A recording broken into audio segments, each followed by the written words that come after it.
Hi there, Eve here from Vitamin Eve Nutrition Counseling. And today we're going to talk about weight.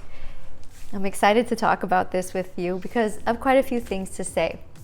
I'm not going to say let it go. I'm not going to say it doesn't matter. I'm not even going to say every body is beautiful. I'm not going to say those things because I don't know what they do. In fact, I remember when people would tell me let it go or weight doesn't matter or every body is beautiful, I would get even more frustrated with myself because I was already critical about my body and myself. And when people would tell me to, relax and chill and let go, I would be critical about being critical. It added a whole nother layer of criticalness. And who needs to be more critical than we already are, again, if you're anything like me. However, on the other hand, weighing could also be equally frustrating and infuriating. I don't know if you've had any experiences with the scale and weighing yourself, but let's talk a little bit about what happens when people weigh themselves, potentially. So for some people, if they are to weigh themselves and their weight goes down, they may feel a short, feeling of like, ooh, I did it. Especially if they're trying to lose weight, obviously. But for some people, when they see that number go down, that actually might make them feel stressed out. Like the pressure is on, that they have to keep it up. And oftentimes that heightened pressure that they have to keep it up could actually make them feel stressed. And that stress could actually cause more emotional eating.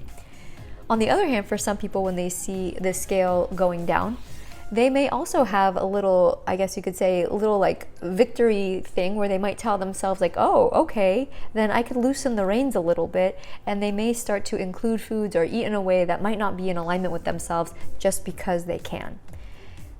On the other hand, if somebody goes and they weigh themselves and the weight goes up, especially if they're trying to lose weight, for some people, they may feel like, okay, that's going to be motivation, but rarely is it ever motivation. If anything, if people go on the scale and they see the number go up, for many people, they may make that mean that it's time to punish themselves.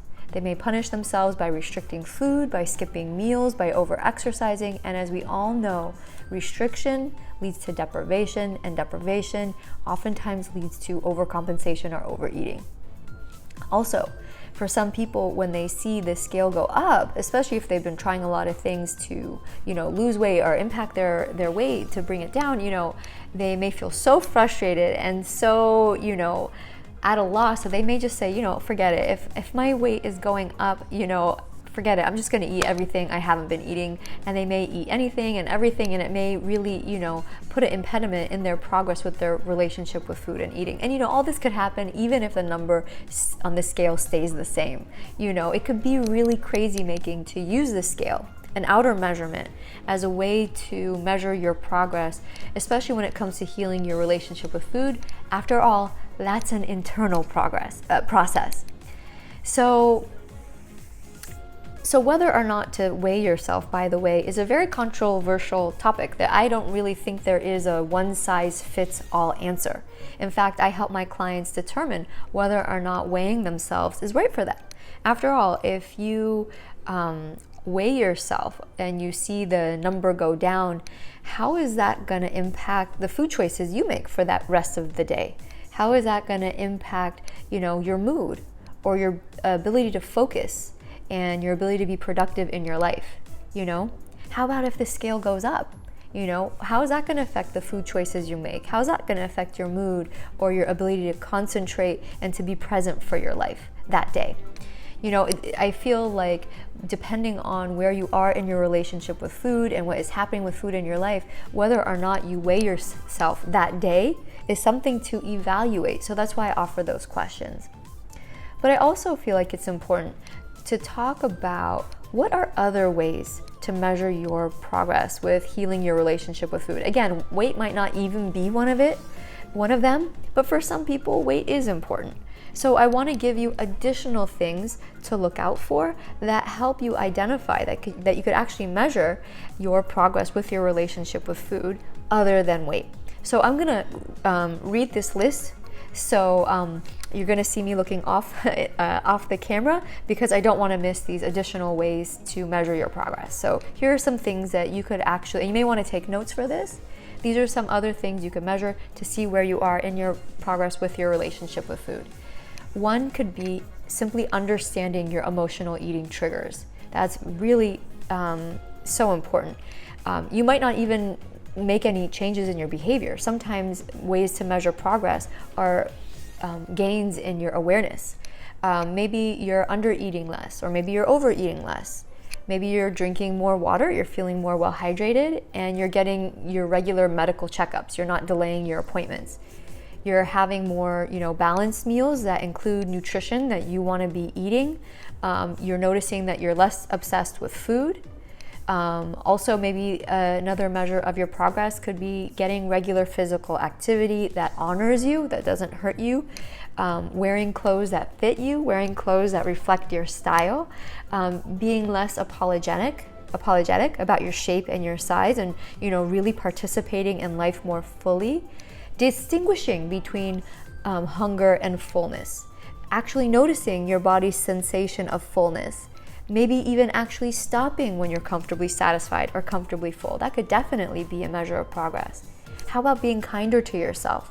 No longer punishing if you accidentally do eat past the point of fullness, or if you do eat emotionally. How about if you notice that you're eating more foods that are more natural? Again, eating in a way that honors your body or that feels good. And I don't know what that means for you. Some people might be meaning allowing themselves to have, more processed food, or including those, taboo foods. Are you practicing doing that, and doing that in a way that you feel honors you and is safe for you? Are you sleeping better? Are you noticing improved energy? Are you in a more stable mood? Are your lab results improving? I mean, some of those things may or may not be able to be impacted with food, but how are your labs doing? Are you living a life that's more in alignment with what you truly value, who you want to be? Are you taking your life off hold? Are you taking more risks? Are you communicating yourself more effectively? Are you living more authentically, being your true self? Are you in touch with your feelings more? Are you able to experience more of your feelings? As you could see, I could go on and on about other ways to measure your progress beyond the scale, and I highly recommend you do that, because again, healing this relationship with food isn't just on the outside. As you've heard me talk about, it's also an inner journey as well. So I hope this video was helpful. Please share below what ways you want to measure your progress beyond the scale. What are other things that will indicate to you that you are healing your relationship with food? Please share that below. And if you haven't done so already, I invite you to subscribe so you never miss a video and we could stay in touch. So thank you so much for watching. Thank you for all your comments. Happy eating, everybody. Bye.